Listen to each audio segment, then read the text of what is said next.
ونشهد أن لا إله إلا الله وحده لا شريك له ونشهد أن سيدنا ومولانا محمدا عبده ورسوله صلى الله تبارك وتعالى عليه وعلى آله وصحبه وسلم تسليما كثيرا. أما بعد فأعوذ بالله من الشيطان الرجيم. بسم الله الرحمن الرحيم. خذ العفو وأمر بالعرف وأعرض عن الجاهلين وإما ينزغنك من الشيطان نزغ فاستعذ بالله إنه سميع عليم.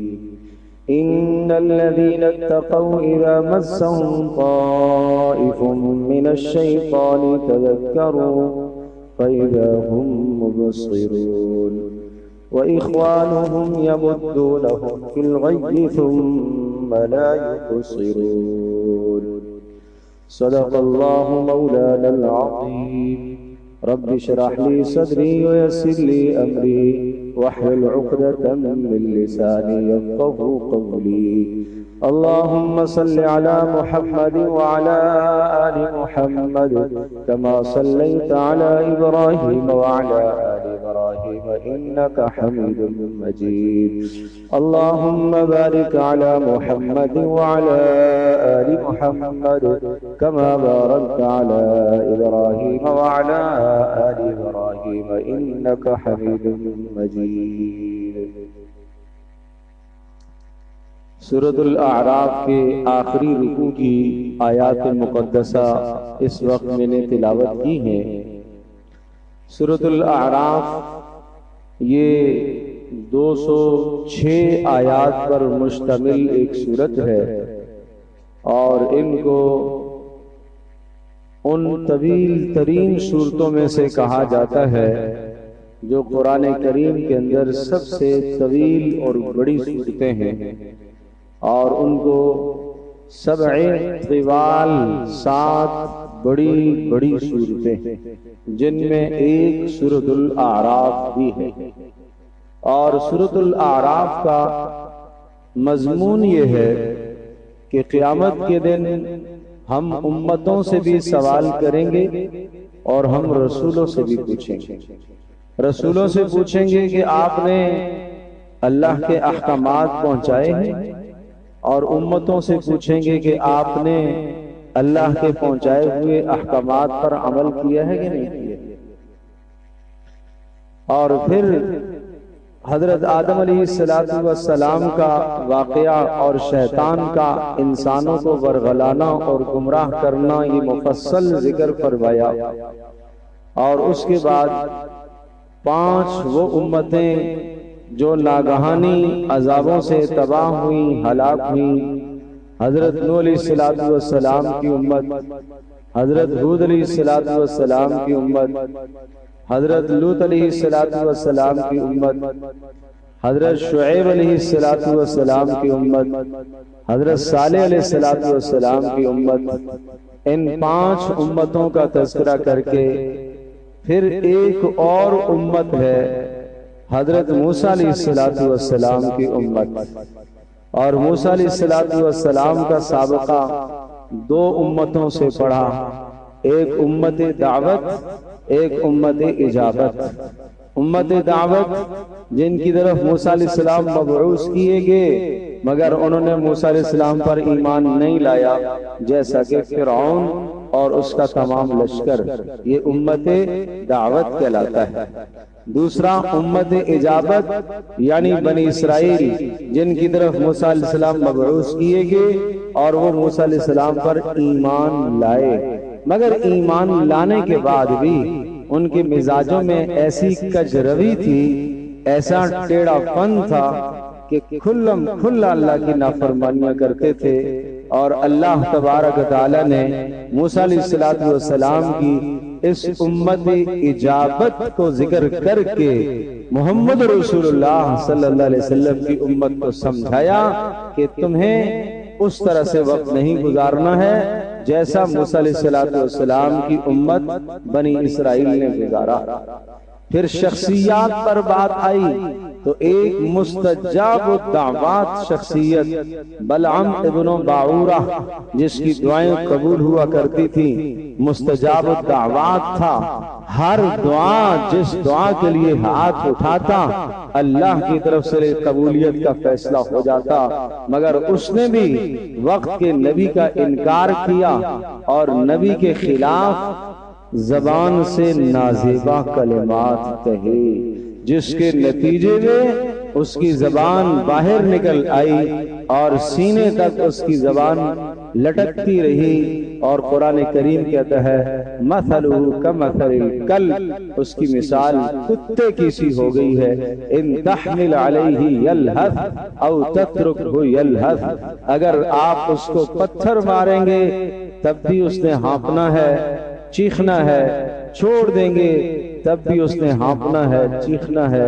تو حق کی مخالفت کرنا بڑا بدترین عمل ہے، جس سے شکلیں مسخ ہو جاتی ہیں، مزاج مسخ ہو جاتے ہیں، ذہن مسخ ہو جاتے ہیں، طبیعتیں بدل جاتی ہیں۔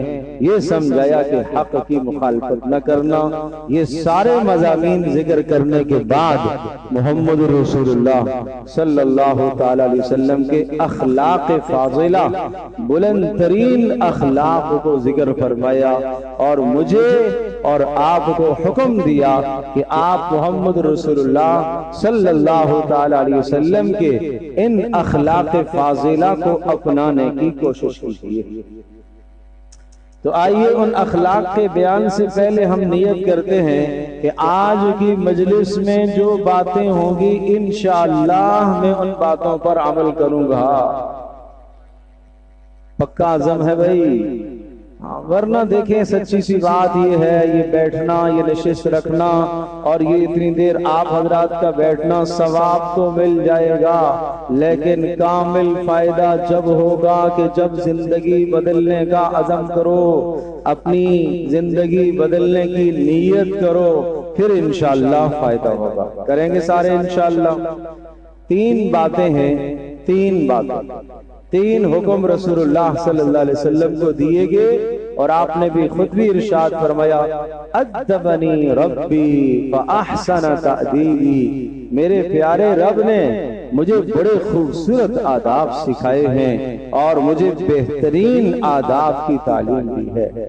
کیا ہی آداب خوبصورت سکھائے کہ اس رب نے محمد رسول اللہ صلی اللہ علیہ وسلم کو اخلاق سکھائے، آداب سکھائے، اور پھر وہ اللہ خود تعریف کر رہا وَإِنَّكَ لَعَلَىٰ خُلُقٍ عَظِيمٍ، اے نبی آپ کے بلند ترین اخلاق ہیں۔ جیسا کوئی آدمی ایک چیز بناتا ہے اور بنانے کے بعد اسے وہ چیز بڑی باکمال نظر آتی ہے تو اپنی چیز کی آدمی خود تعریف کرتا ہے۔ اللہ تبارک تعالیٰ کی تعریف کیا عظیم تعریف ہوگی۔ محمد رسول اللہ صلی اللہ علیہ وسلم کو بلند ترین اخلاق سکھائے اور پھر اللہ نے ان اخلاق کی تعریف کی ہے۔ وہ کیا اخلاق ہیں؟ یہاں تین باتوں کا حکم ہے۔ نمبر 1، خذ العفو، عفو کو لازم پکڑے، عین فا واو، عفو۔ عفو کے دو معنی ہیں۔ ایک معنی تو یہ ہے کہ جو آدمی آپ کے پاس اعمال لے کر آئے، نماز پڑھے، روزہ رکھے، تلاوت کرے، حج و زکوٰۃ جیسے اعمال کرے، اعمال میں کمی ہو جائے، کوتاہی ہو جائے، درگزر کر کے قبول کر لے۔ کامل 100% نماز کوئی ایسی نہیں پیش کر سکتا کہ شروع سے آخر تک اس کا دھیان اللہ کے علاوہ کہیں اور نہ گیا ہو۔ ایسی کامل نماز اگر نہیں پیش کر سکتا کوئی تو بھئی جیسے نماز لے کر آیا ہے، فرائض و واجبات کی پابندی کی ہے، اس نے حرام سے اپنے آپ کو بچایا ہے، مکروہات سے، مفسدات سے بچایا ہے، تو بس آپ اس کا عمل قبول کر لیں۔ یہ ہے خذ العفو، آپ اس کا عمل قبول کر لیں۔ اور اس سے ایک سبب یہ بھی ملتا ہے کہ آپ کے ماتحت جو کام کرنے والے لوگ ہیں، ملازم ہیں، کامل 100% کام نہ کر پائے اگر اکثر و بیشتر حصہ انہوں نے کام درست کر لیا تو بس قبول کر لیجیے، قبول کر لیجیے، تب تو نظام چلتا رہے گا، تب تو نظام بہتر سے بہتر ہوتا چلا جائے گا، اور اس کمی کو، کوتاہی کو، اس کوتاہی والے عمل کو آپ قبول کر لیں اور آگے بڑھنے کی تلقین کرتے رہیں، تو آپ کے ماتحت، آپ کا مجمع، آپ کے ماتحت کام کرنے والے اور آپ کے تلامذہ اور شاگرد وہ آگے بڑھتے چلے جائیں گے اگر آپ اس اصول کو اپنائیں کہ ان کی کمی اور کوتاہی سے آپ صرف نظر فرمائیں، درگزر کر۔ دوسرا معنی اس کا یہ ہے خذ العفو، معافی کو لازم پکڑے۔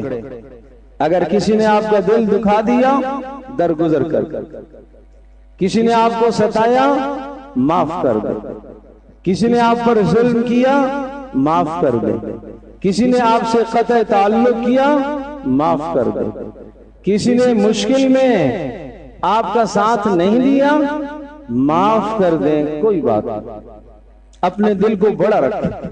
یہ بلند اخلاق سکھائے جا رہے ہیں، آپ اپنا دل بڑا کریں، خاص طور پر رشتہ داروں میں ہر موقع پر اپنے بھائی کے کام آتا رہا، مگر آج میری مشکل آئی تو وہ میرے کام نہیں آیا، کوئی بات نہیں، درگزر کر۔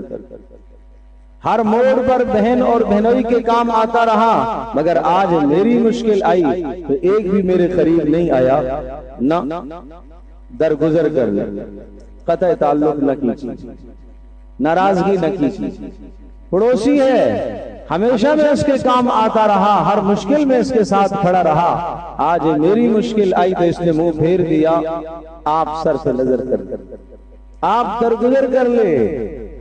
بلند اخلاق یہ ہیں، یہ بلند اخلاق نہیں ہے کہ وہ مشکل میں کام آیا تو میں بھی کام آؤں گا، وہ نہیں آیا تو میں بھی نہیں آؤں گا، نہیں، یہ بات نہیں ہے۔ اللہ اکبر، بارہا اس کو یاد کیا مشکل میں بھی میرے کام آ جاؤ، میری یہ ضرورت ہے، نہیں آیا، آج جب اسے ضرورت پڑی تو اس نے سب سے پہلے مجھے بلایا، میں کہوں ہاں اب پڑی ہے نا سر پر، اب سر پر پڑی ہے نا، اب مجھے ہی بلایا ہے، اب میں ہی اس کو نظر آ رہا ہوں، دیکھا نہیں کروں گا اس کا کام، اس کو کہتے ہیں کمینہ پن، یہ اچھی خصلت نہیں، یہ اچھی عادت نہیں ہے۔ آؤ عبداللہ ابن عباس رضی اللہ تعالی عنہما کی بات سناتا ہوں۔ عبداللہ ابن عباس رضی اللہ تعالی عنہما ارشاد فرماتے ہیں، جو شخص مشکل میں میرے کام آیا اور اس نے میری ضرورت کو پورا کیا، میں اس کو اپنا محسن سمجھتا ہوں، میں اس کا احسان مند ہوں، اس نے میرے اوپر احسان کیا۔ کون آدمی جو مشکل میں، بولو، میرے کام آیا، مگر فرماتے ہیں اس سے زیادہ محسن، اس سے زیادہ احسان کرنے والا، اس سے زیادہ احسان مند اس شخص کا ہو کہ جس نے اپنی مشکل میں مجھے یاد کیا۔ ایک یہ کہ میری مشکل میں وہ میرے کام آئے، ٹھیک ہے اس نے احسان کیا، اور دوسرا یہ ہے کہ اس نے مشکل میں مجھے یاد رکھا تو مجھے اس نے گویا کہ نیکی کا موقع دیا، اور اس نے جو میرا کام کیا وہ تو دنیا کا کام ہے، اور اس نے جو مجھے موقع دیا ہے اس سے تو میری آخرت سنورے گی، اس سے تو میری آخرت سنورے گی۔ جب معیار یہ ہو کہ کام اللہ کی رضا کے لیے کرنا ہے، نیکی اللہ کی رضا کے لیے کرنی ہے، حسن سلوک اللہ کی رضا کے لیے کرنا ہے، دوسرے کے ساتھ خیر خواہی اللہ کی رضا کے لیے کرنی ہے، تو پھر یہ بات دل میں نہیں آتی کہ اس نے کیا کیا تھا تو میں کیا کروں گا، تو اس نے کیا کیا، پھر یہ بات نہیں آتی۔ بلند اخلاق والے لوگ ایسے نہیں ہوا کرتے۔ سیدنا ابوبکر صدیق رضی اللہ تعالی عنہ ایک جگہ پر خرچ کر رہے تھے، اور ماہانہ خرچ گھر کا راشن دے رہے تھے، مگر ان کی طرف سے کوئی تکلیف پہنچی۔ جب تکلیف پہنچی تو یہ کہا کہ بس آج کے بعد میں نہیں خرچ کروں گا، اس گھرانے کو میں نہیں دوں گا، اس پر اللہ پاک نے آیت اتاری وَلَا يَأْتَلِ أُولُو الْفَضْلِ مِنْكُمْ وَالسَّعَةِ أَن يُؤْتُوا أُولِي الْقُرْبَى وَالْمَسَاكِينِ وَالْمُهَاجِرِينَ فِي سَبِيلِ اللَّهِ وَلْيَعْفُوا وَلْيَصْفَحُوا أَلَا تُحِبُّونَ أَن يَغْفِرَ اللَّهُ لَكُمْ؟ کہ بڑے کمال والے لوگوں کا کام یہ نہیں ہوتا کہ وہ ایسی قسمیں کھا لیں کہ وہاں سے تکلیف پہنچی ہے اور قسم کھا لیں کہ میں آج کے بعد خرچ نہیں کروں گا. یہ کمال والے لوگوں کا یہ کام نہیں ہوتا. یہ بلند اخلاق اور بلند کردار والوں کا یہ کام نہیں ہوتا. فَلْيَعْفُوا وَلْيَصْفَحُوا درگزر کر دینا چاہیے, معاف کر دینا چاہیے. کیا آپ نہیں چاہتے ہو کہ اللہ آپ کے گناہوں کو معاف کرے؟ اس کے بدلے میں سیدنا ابوبکر صدیق رضی اللہ تعالی عنہ نے اس آیت کو سنا, اے اللہ کے رسول میں چاہتا ہوں اللہ میرے گناہوں کو معاف کرے, میں یہ چاہتا ہوں اللہ میرے گناہوں کو معاف کرے. آج کے بعد اس شخص کو جو میں دیا کرتا تھا آج کے بعد میں دگنا دیا کروں گا اس کو, کیونکہ اگر اس کو دینے سے میری آخرت بن رہی ہے اور میرے گناہ معاف ہو رہے ہیں تو پھر مجھے اپنی خواہش کو چھوڑ دینا چاہیے. اپنے نفس میں کیا آنے والی بات ہے اس کو ترک کر دینا چاہیے, اس لیے کہ میری آخرت سنور رہی ہے. تو یہ ہے خذ العفو, معافی کو لازم پکڑو, کمی کوتاہی کو درگزر کر دو. پھر صرف یہاں تک بس نہیں بلکہ اخلاق کا دوسرا درجہ آیا وَأْمُرْ بِالْعُرْفِ. ایسا نہیں کہ آپ نے اپنے عزیز کو درگزر کر دیا, آپ نے اپنے سگے بھائی کو درگزر کر دیا, معاف کر دیا, آپ نے بہن کو معاف کر دیا, آپ نے جناب اپنے چچا کو, چچا نے بھتیجے کو, آپ نے اپنے ماموں کو, ماموں نے اپنے بھانجے کو معاف کر دیا. نہ صرف یہاں تک بس نہیں ہے بلکہ وَأْمُرْ بِالْعُرْفِ آئندہ کے لیے ان کو نیکی کا حکم بھی دیتے رہتے, ان کے ساتھ خیرخواہی کرنا. اگر وہ کسی غلطی میں مبتلا ہے تو اصلاح کی کوشش کرنی, اگر وہ کسی برائی میں مبتلا ہے اصلاح کی کوشش کرنی, اگر وہ کسی غلط راستے پر چل رہے تو ان کو صحیح راستے پر لانے کی محنت کرنی ہے.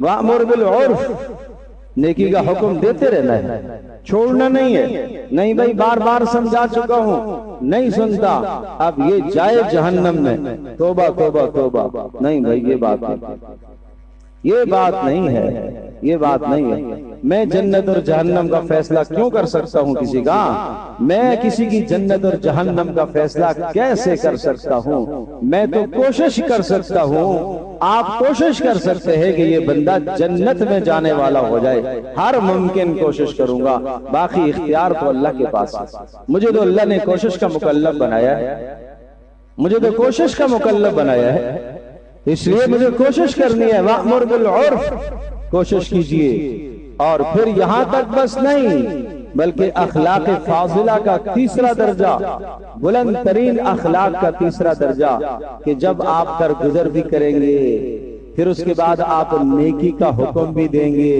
تو سامنے سے تلخ بات آئے گی, کہیں گے جاؤ جاؤ بھائی اپنا کام کرو, یہ سننے کو ملے گا.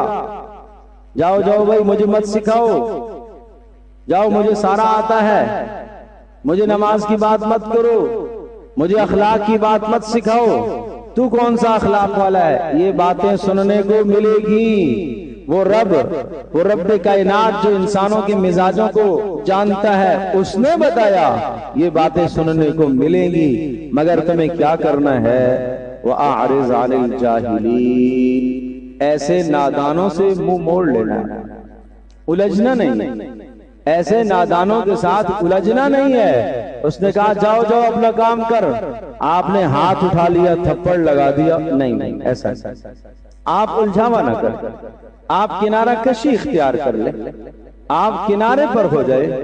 آپ وَإِذَا خَاطَبَهُمُ الْجَاهِلُونَ قَالُوا سَلَامًا اگر یہ انجانے میں کوئی غلط لفظ بول جاتا ہے آپ غلط لفظ کا جواب غلط لفظ سے نہ دیں, آپ اس برائی کا جواب اچھائی سے. یہ ہے پیارا اخلاق, یہ ہے پیارے اخلاق کہ آپ اس کی برائی کا جواب برائی کے ساتھ نہ دیں. گندگی اور غلاظت سے نہیں دھویا جاتا, گندگی اور غلاظت کو صاف ستھرے پانی سے دھویا جاتا ہے. صاف ستھرے پانی سے دھویا جاتا ہے، اخلاق کے ساتھ دھویا جاتا ہے۔ پیارے رسول صلی اللہ تعالی علیہ وسلم کے اخلاق فاضلہ، کیا آپ نے یہ دعا سنی ہے؟ پیارے رسول صلی اللہ تعالی علیہ وسلم جب آئینہ دیکھتے تھے، آج جمعے کا دن ہے، بہت سارے نہا کر صاف ستھرے کپڑے پہن کر تیل لگا کر آئینہ بھی دیکھا ہوگا، کس نے آئینہ دیکھنے کی دعا پڑھی؟ میں ہاتھ کھڑے نہیں کرواتا، خود سوچو کیا خوبصورت دعا ہے، اللہم انتا کما حسنت خلقی فحسن خلق، کیا خوبصورت دعا ہے۔ اے اللہ تو نے میری شکل کتنی خوبصورت بنائی، اے اللہ جیسے تو نے میری شکل میری صورت خوبصورت بنائی ہے، اے اللہ اسی طرح سے میری سیرت کو بھی خوبصورت بنا۔ یہ دعا ہے، جیسے تو نے میری شکل کو اچھا کیا ہے، اے اللہ ایسے میرے اخلاق کو بھی اچھا کر دے۔ رسول اللہ صلی اللہ علیہ وسلم جب بھی آئینہ دیکھتے تھے، آئینہ دیکھتے وقت یہ دعا پڑھا کرتے تھے۔ اپنے گھر میں جہاں آپ آئینہ دیکھتے ہیں وہاں یہ دعا لکھ کر لگا دے، کم از کم یہ یاد تو رہ جائے۔ شاید کوئی وقت ایسا ہو کہ آپ اس دعا کو پڑھے اور آپ کی دعا قبول ہو جائے اور میرے اور آپ کے اخلاق سنور جائے، ہمارے اخلاق سنور جائیں۔ تو اس لیے فرمایا جب انجان آدمی آپ سے اگر بحث مباحثہ کرنے لگ جائے تو اعراض کر لو۔ اور پھر ایک اور بات آگے ارشاد فرمائی، یہ جو اخلاق فاضلہ کی 3 باتیں میں نے بتائی، ان 3 باتوں کے لیے تکمیل کے طور پر یہ بات ارشاد فرمائی، جب تم ایسا کرو گے، درگزر بھی کرو گے، نیکی کا حکم بھی کرو گے، اور سامنے والے کی مخالفت کے ساتھ، سامنے والے کی مخالفت کے باوجود بھی آپ اخلاق سے جواب دو گے، تو شیطان اندر وسوسے ڈالے گا اور یہ کہے گا تو بزدل ہے، تو بزدل ہے، تو ڈرتا ہے، تو یہ کہے گا، شیطان کہلوائے گا میں تمہارے گھر سے تھوڑا ہی کھاتا ہوں، میں تو اپنے گھر سے کھاتا ہوں۔ لڑائی پر بات اتر آئے گی، لیکن کہا وَإِمَّا يَنزَغَنَّكَ مِنَ الشَّيْطَانِ نَزْغٌ فَاسْتَعِذْ بِاللَّهِ، اگر شیطان کوئی اس موقع پر تمہیں وسوسہ ڈالے تو اعوذ باللہ من الشیطان الرجیم پڑھ لیا۔ اتنا پیارا نسخہ بتایا، 2 آدمی لڑ رہے، ایک کے نتنے پھولے ہوئے غصے کی حالت میں اور بہت چہرہ اس کا لال اور سرخ ہو گیا۔ رسول اللہ صلی اللہ علیہ وسلم نے فرمایا میں ایک ایسا کلمہ جانتا ہوں، اگر یہ کلمہ کہہ دے اس کا غصہ چھٹ جائے گا۔ پوچھا اللہ کے رسول وہ کیا کلمہ ہے؟ فرمایا اعوذ باللہ من الشیطان الرجیم۔ تو غصے کے وقت کیا پڑھنا چاہیے بھائی؟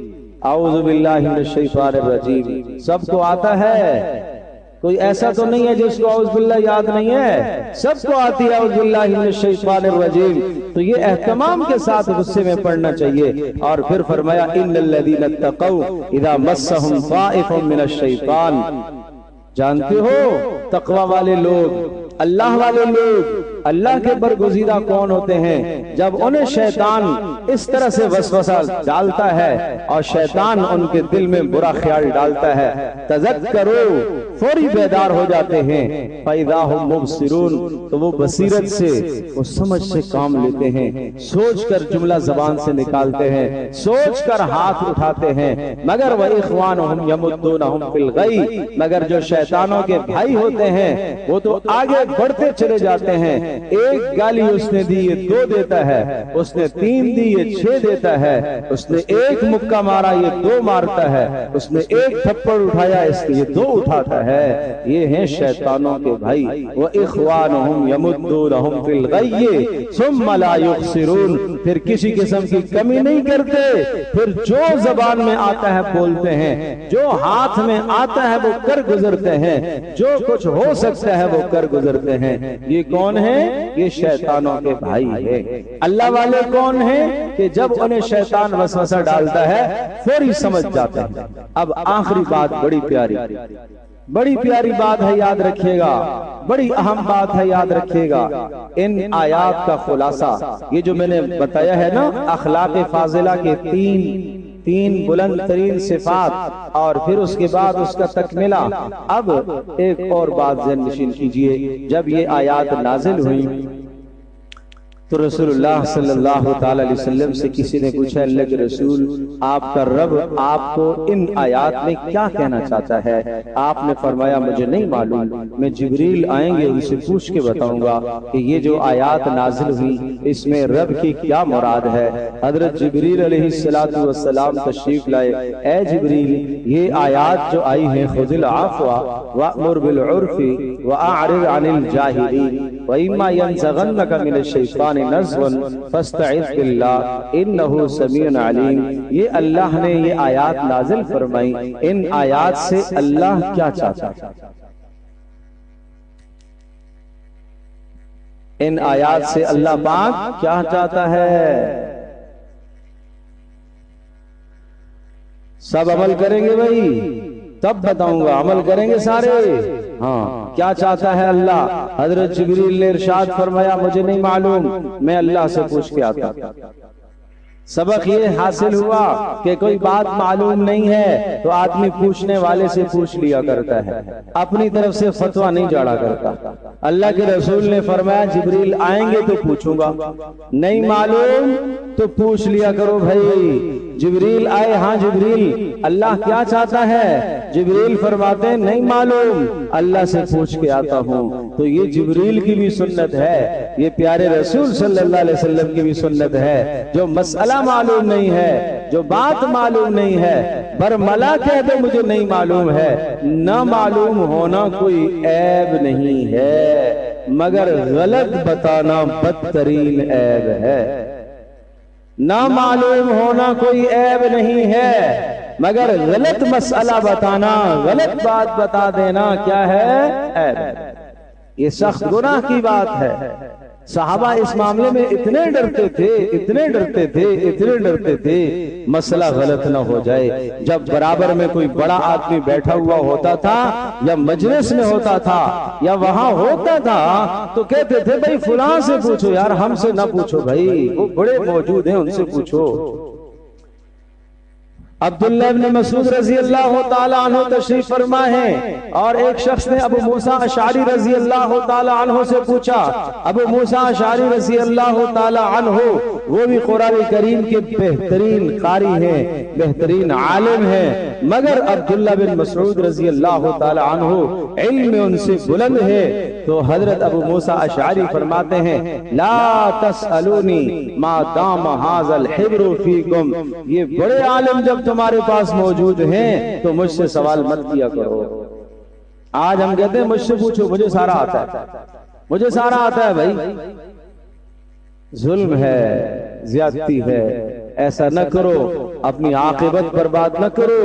حضرت ابو ہریرہ رضی اللہ تعالی عنہ نے ایک مسئلہ بتا دیا کسی خاتون کو، غلط ہو گیا، غلط ہونے کے بعد پھرتے رہے بازار میں، تلاش کر رہے بھائی اس طرح کی عورت، بھائی ڈھونڈ کے مجھے دکھاؤ وہ کہاں ہے، میں نے غلط مسئلہ بتا دیا، ہائے کاش مجھے وہ مل جائے اور میں جا کے اس کو صحیح مسئلہ بتا کے آ جائے۔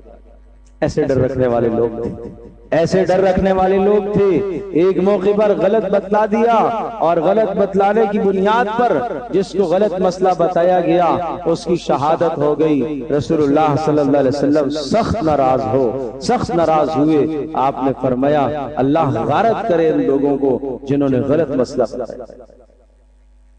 تو اس لیے بہت احتیاط کی ضرورت ہے۔ جبریل چلے گئے اللہ کے پاس، اے اللہ کیا مقصود ہے اس آیت کا جو آپ نے اپنے حبیب پر اتاری ہے؟ تو حضرت جبریل کو اللہ نے بتایا اور کہا جاؤ محمد صلی اللہ علیہ وسلم کو جا کر بتاؤ۔ حضرت جبریل آئے، ان ربک یقرئک السلام وہو السلام وإلیہ یرجع السلام، آپ کا رب آپ کو سلام پیش کرتا ہے اور آپ کا رب سلامتی والا ہے اور ساری سلامتیاں اس کی طرف لوٹ کر جاتی ہیں۔ آپ کا رب یہ کہتا ہے ان آیات میں 3 باتیں ہیں، ان آیات سے 3 مقصود ہیں۔ نمبر 1 صل من قطعک، جو آپ سے رشتہ توڑے آپ اس کے ساتھ رشتہ جوڑو، جو آپ کے ساتھ رشتہ توڑے آپ اس کے ساتھ رشتہ جوڑو۔ نمبر 2 واعفو عمن ظلمک، جو آپ پر زیادتی کرے، ظلم کرے، آپ اسے درگزر کر دو، آپ اسے معاف کر دو۔ اور نمبر 3 واعف من حرمک، جو آپ کو نہ دے آپ کو اس کو عطا کر۔ جو آپ کو نہ دے محروم رکھے آپ اسے عطا کرو۔ رسول اللہ صلی اللہ علیہ وسلم نے حضرت علی سے بھی فرمایا تھا، علی اولین آخرین سارے انسانوں کے اخلاق ہیں، اور سارے انسانوں کے اخلاق یہی باتیں ہیں، سلمن قطعک، جو توڑے اس کے ساتھ رشتہ جوڑو، واعف عمن ظلمک، جو ظلم کرے اسے درگزر کرو، وَأَحْسِنْ إِلَى مَنْ أَسَاءَ إِلَيْكَ، اور جو آپ کے ساتھ برا کرے اس کے ساتھ آپ اچھا کرو، اور وَأَعْطِ مَنْ حَرَمَكَ، اور جو آپ کو محروم کرے آپ اس کو عطا کرو۔ یہ چار باتیں آپ نے حضرت علی رضی اللہ تعالیٰ عنہ کو بتائیں، اور اس روایت میں جہاں حضرت جبریل پوچھ کر آئے تو وہاں تین باتیں ہیں، اور وہ تین باتیں جو قطع کرے اس کے ساتھ رشتہ جوڑو، جو ظلم کرے اسے درگزر کر دو، اور جو آپ کو نہ دے آپ اس کو عطا کرو۔ تو جس آدمی نے ان باتوں پر عمل کر لیا اس نے اولین گزشتہ لوگوں کے اخلاق کو بھی اپنا لیا اور آخرین بعد والے لوگوں کے اخلاق کو بھی اپنا لیا۔ سب اپناتے ہیں بھائی انشاءاللہ۔ آئیے آج اس مجلس میں عزم کر کے اٹھتے ہیں، ہم پیارے رسول صلی اللہ علیہ وسلم کی ان ہدایات پر انشاءاللہ 100% عمل کریں گے۔ اپنی ذات سے شروع کریں گے، اپنے گھر سے شروع کریں گے۔ ارے اسلام کا نفاذ اپنے گھر سے شروع کرو، اپنی ذات سے شروع کرو۔ ملک میں بات کی بات ہے، اپنے 4 فٹ کے 6 فٹ کے جسم پر اسلام نافذ نہ کر سکے، اپنے گھر میں اسلام نافذ نہ کر سکے تو کتنے ظلم کی بات ہے۔ اپنی ذات سے شروع کرو۔ اللہ پاک مجھے بھی آپ کو سب کو عمل کی توفیق عطا فرمائے۔